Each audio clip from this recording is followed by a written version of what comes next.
कांग्रेस कायद राहुल गांधी ने जुमेरात को एक प्रेस कॉन्फ्रेंस कर 4 जून को रिजल्ट डे पर स्टॉक मार्केट की गिरावट को बड़ा घोटाला बताया। उन्होंने इसकी जेपीसी यानी ज्वाइंट पार्लियामेंट्री कमेटी से जांच कराने की मांग की। राहुल ने कहा कि 31 मई को भारी स्टॉक एक्टिविटी थी। ये वो लोग थे जो जानते थे कि कोई ना कोई घपला हो रहा है।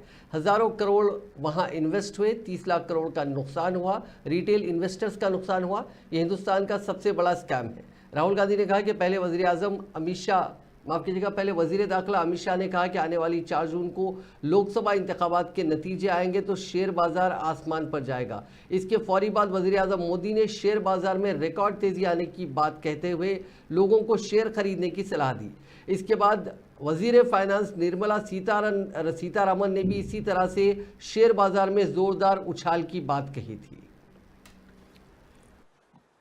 पहली बार हमने नोट किया कि चुनाव के समय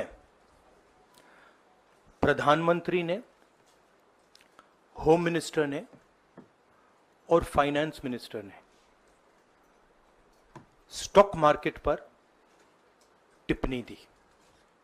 प्रधानमंत्री ने 2-3 बार 4 बार देश को कहा कि स्टॉक मार्केट तेजी से आगे बढ़ने जा रही है। होम मिनिस्टर ने सीधा कहा कि 4 जून को स्टॉक मार्केट आसमान में जाएगी, लोगों को खरीदना चाहिए। और यही मैसेज फाइनेंस मिनिस्टर ने दिया। फर्स्ट, ये आज थोड़ा हम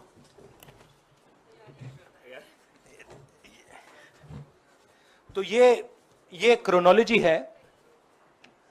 अमित शाह कहते हैं बाय शेयर्स बिफोर 4 जून।